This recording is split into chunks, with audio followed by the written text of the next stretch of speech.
They called it a scientific breakthrough. A historic first. A team of 5 elite researchers, handpicked from the finest minds in the galaxy, sent to study the strangest, most chaotic planet ever classified, a Class 13 Deathworld. The mission parameters were simple. Observe. Collect data. Return. The Galactic Science Council had already determined that Earth was unreasonably hostile, plagued by unstable weather, toxic lifeforms, and an atmosphere that made long-term survival questionable. Yet, despite all logic, the dominant species thrived. The researchers weren't concerned. They were intellectual giants, far superior to the primitive creatures below. Humans, as they were called, were nothing more than resilient beasts who got lucky. The team believed they would uncover the true secret behind Earth's unnatural success, a hidden force, an anomaly, something other than human ingenuity. Their leader, a scientist renowned for mapping entire planetary ecosystems in weeks, scoffed at the warnings. "We've studied Deathworlds before," he said. "This one is no different." They landed in a remote forest, selected for its low risk of predatory encounters. Their ship, equipped with the most advanced shielding and automated defenses, ensured their safety. Nothing could go wrong. Then the atmosphere hit them. The air was thick, not just with oxygen but with invisible biological weapons. The moment the ship's hatch opened, spores, pollen, and unseen microbes surged forward like an unrelenting swarm. The engineer coughed violently, his eyes watering. This isn't normal," he gasped. The team dismissed it, adjusted their filters, moved forward. Within minutes, their instruments malfunctioned. Scanners flickered, environmental readings fluctuated wildly, and their communication uplink crackled with static interference. Earth's magnetic fields, chaotic and unpredictable, scrambled their long-range transmissions. The engineer reassured them. "Just a minor issue. I'll recalibrate." But the first warning came when he stepped forward, and immediately collapsed. A single misstep. A root hidden beneath loose soil. The moment his frail body hit the ground, something cracked. His scream was sharp, agonizing.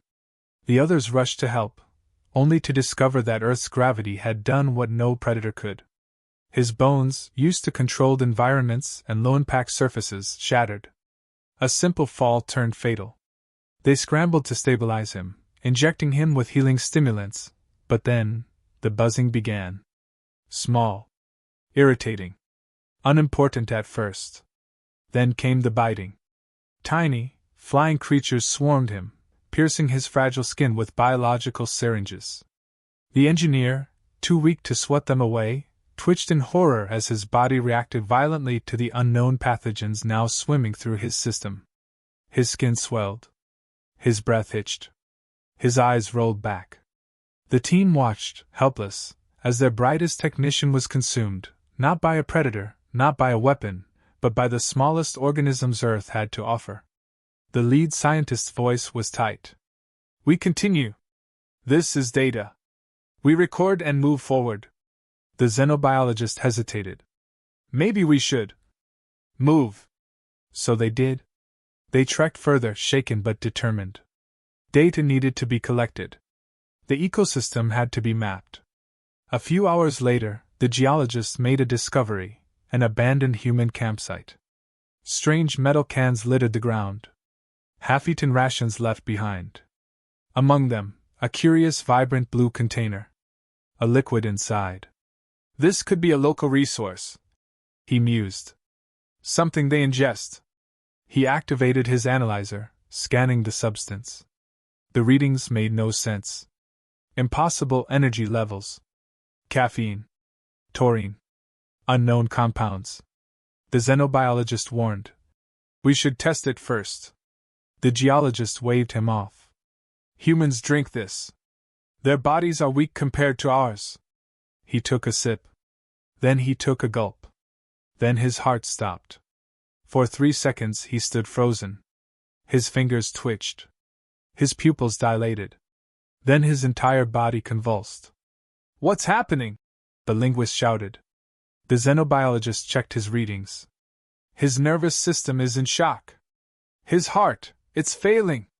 The geologist's hands clawed at his chest as his body rejected the foreign stimulant. An energy drink. A simple human beverage. And it was too much. His last words were barely a whisper. How do they survive this? Then silence. The xenobiologist knelt beside the corpse, stunned. This isn't a death world, he murmured. This is a proving ground. The leader ignored him. We move. They continued deeper into the forest. The remaining three. As night fell, the linguist detected movement, a human figure approaching. Finally. Contact. The linguist stepped forward, activating the universal translator. His voice was calm, measured. Greetings. We come in peace. The human, a lone camper, tilted his head. The linguist continued, his tone authoritative. We are here to study your world. You may assist us. The human squinted, raised a hand, and spoke. The translator processed the words. Then it glitched. Instead of a greeting, it translated the sentence as an insult. Something crude. Something offensive. The linguist frowned. That can't be right. The human's expression darkened. There was a pause. A slow inhalation. Then, he threw a punch. It landed squarely in the linguist's frail midsection. The scientist made a sound not meant for sentient ears. The impact sent him sprawling, but before he could react, before he could breathe, he heard something worse. A growl. Something massive. Something lurking just beyond the firelight. A bear. The linguist scrambled backward, toward safety, toward the others. Then, in sheer panic, he ran the wrong way. Straight into the trees. Straight toward the predator. The last thing they heard was a scream. Then silence. The lead scientist stood there, stunned. The xenobiologist could barely process it. 3 were gone. Nature had taken the first. Human science had taken the second. And a simple misunderstanding had taken the third. The leader swallowed. We need to get out of here. But Earth wasn't done with them yet. The night was suffocating. The forest, once just a research site, had turned into a battleground. 3 were dead. The remaining 2 had stopped speaking. Every breath felt like a gamble. The leader clenched his fists. We are not prey. We are scientists. But the words rang hollow. They had come to study this world, yet it was Earth that was dissecting them. They had to leave. Immediately. The extraction beacon was still operational, but its signal was weak. The xenobiologist tried to boost it, but Earth's atmosphere fought back. Magnetic interference, unpredictable fluctuations, every attempt to send a distress call collapsed into static. The lead scientist swore under his breath. The plan was simple: move toward an open clearing, get above the interference, and activate the emergency relay. No more stops. No more mistakes. But the planet had other ideas. Less than a mile into their retreat, the temperature dropped without warning. The sudden chill seeped through their thin environmental suits. The xenobiologist shivered. How did the climate change so fast? The leader checked his readings. It's normal here. Normal? A 20-degree drop in minutes? It was madness. He wrapped his arms around himself and forced his legs to move. That was when they found the structure. A crude human shelter, built from logs and stone. Smoke curled from the chimney. Civilization. A chance at communication. The xenobiologist hesitated. We should avoid contact. The leader was already moving. We need warmth. If humans survive here, we can use their methods. They stepped closer, their movements slow, cautious. The door creaked open. A human sat inside, back turned to them, stirring something over a fire. The leader took a breath. Stay silent. We observe first. The xenobiologist's stomach churned. Something about the scent in the air was wrong. He squinted at the pot, at the dark liquid swirling inside. The human lifted a cup to his lips and drank. Then he sighed, relaxed, smiled. The xenobiologist's translator finally processed the muttered words. Damn good coffee. He froze. He had studied thousands of species, analyzed their biochemistry, mapped their limits. What the human just consumed was one of the most toxic substances known to galactic science. Caffeine. It wasn't nourishment. It was a stimulant, a chemical weapon, something most sentient life would never willingly ingest. And the human drank it for pleasure. The lead scientist motioned to step inside. The xenobiologist grabbed his arm. No. Confusion flickered across the leader's face. Why? The xenobiologist's voice was barely a whisper. Because we are not equipped to understand them. The human turned, finally noticing them. He blinked. Oh, hey. You guys lost? The leader panicked. Words failed him. He reached for the translator. It sputtered. Garbled. The signal interference had scrambled its settings.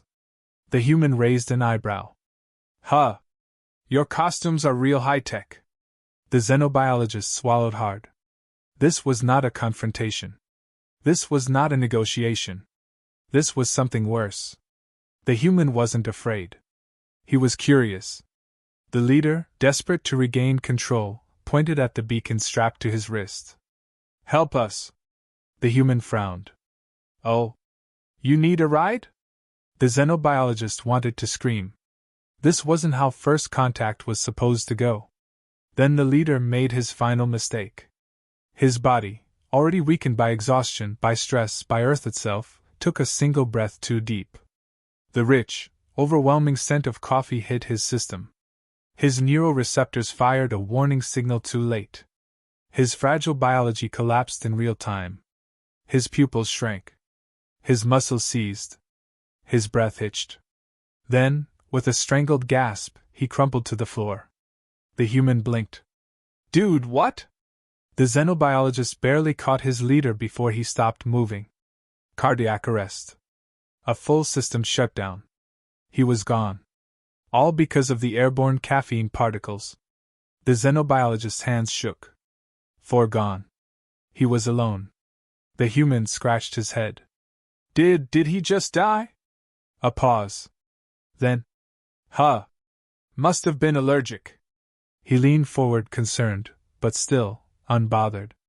The xenobiologist finally understood. Humans were not dominant because of weapons, or intelligence, or luck. They were dominant because they did not fear their own environment. They adapted. They consumed the dangerous. They thrived where no one else could. The human offered a hand. You need help or something? The xenobiologist stared. Then, with shaking fingers, he accepted. The xenobiologist's hands were still trembling as he was led outside. The human was speaking, something casual, something friendly, but the words barely registered. His mind was racing. 4 of the brightest scientists in the galaxy, gone. And yet their deaths weren't from battle or hostile intent. No, the planet had eliminated them naturally. The human gestured toward a vehicle, primitive by galactic standards, a machine that ran on controlled explosions. Hop in, I'll give you a lift. The xenobiologist hesitated. Every instinct screamed to refuse, to run, to get as far away from this creature as possible. But he had no choice. His ship was too far. His strength was failing. And most importantly, he needed to survive. The door handle burned against his palm. Not literally, but the temperature was unnatural. The metal absorbed heat in a way he wasn't prepared for. Another environmental hazard, another miscalculation. He climbed inside. The vehicle roared to life, vibrating in ways his body wasn't designed to endure. The sound alone felt predatory, an artificial beast waking beneath him. The human grinned. So, where to? He tried to answer but felt his stomach lurch as the vehicle launched forward. The speed. The raw force. There were no stabilizers, no dampeners, just sheer mechanical willpower. The xenobiologist clutched the door. Slower. The human laughed. What? This isn't even fast. The machine accelerated. He squeezed his eyes shut. The road beneath them was uneven, the terrain erratic. Every bump, every shift threatened to snap his fragile bones. And yet, The human remained relaxed, one hand casually steering, the other holding a drink. It was the same toxic sludge that had killed his leader. And he was consuming it again. By choice. The xenobiologist couldn't comprehend it. This species ingested poison, rode death machines, thrived in chaos. It wasn't luck. It wasn't chance. It was something worse. Asterisk asterisk. Adaptation? Survival. Mastery over danger itself. The human glanced at him. You look like hell, man. He couldn't respond. His body was failing. Gravity, motion sickness, biochemical exposure. He was losing control. His vision blurred. He needed to hold on, just a little longer. The vehicle screeched to a stop.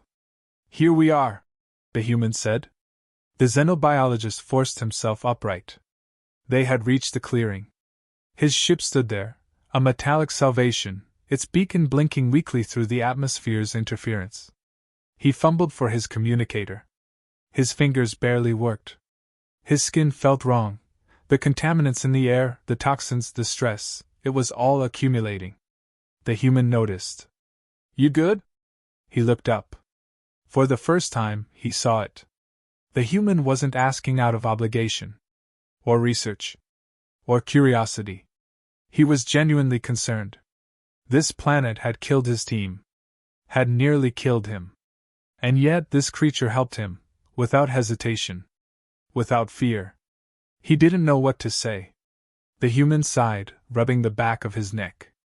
Look, man, you don't gotta say anything. Just, take care of yourself, yeah? The xenobiologist took a shaky breath. Then, against all logic, all protocol, all reason, he bowed. A gesture of respect.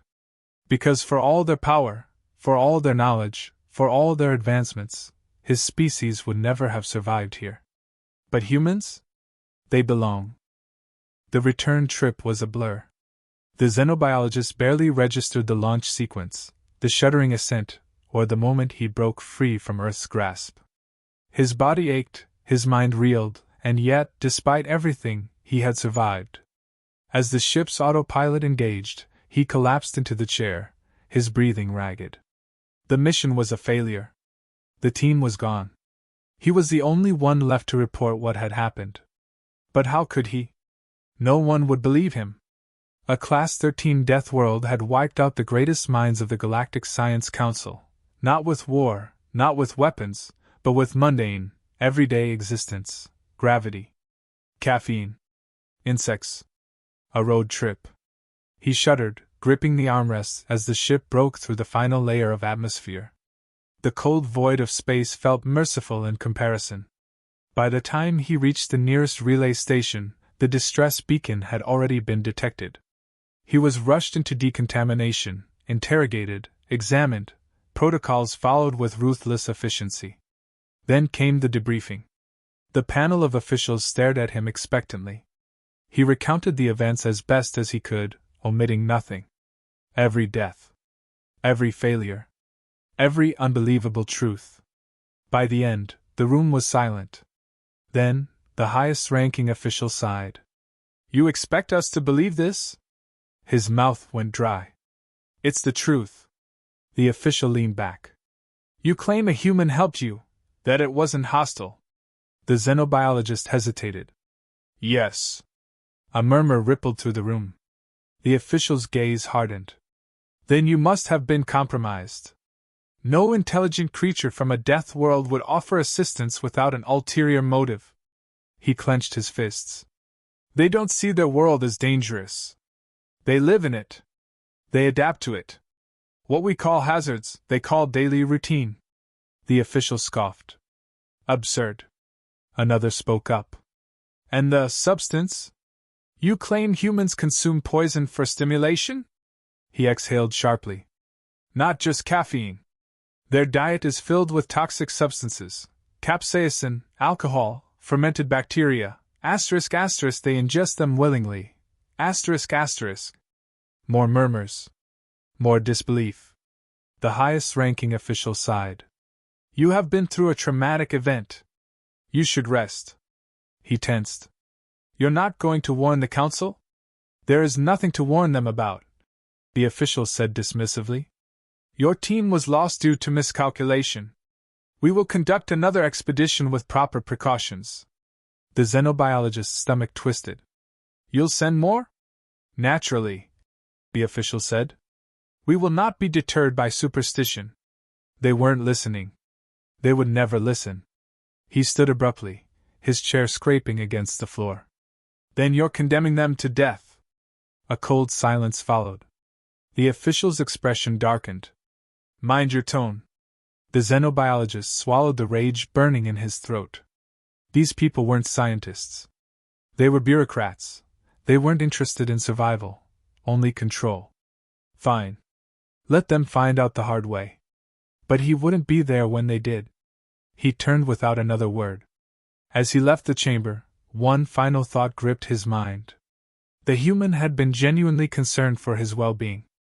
That alone made them more dangerous than anything the Galactic Science Council could possibly imagine.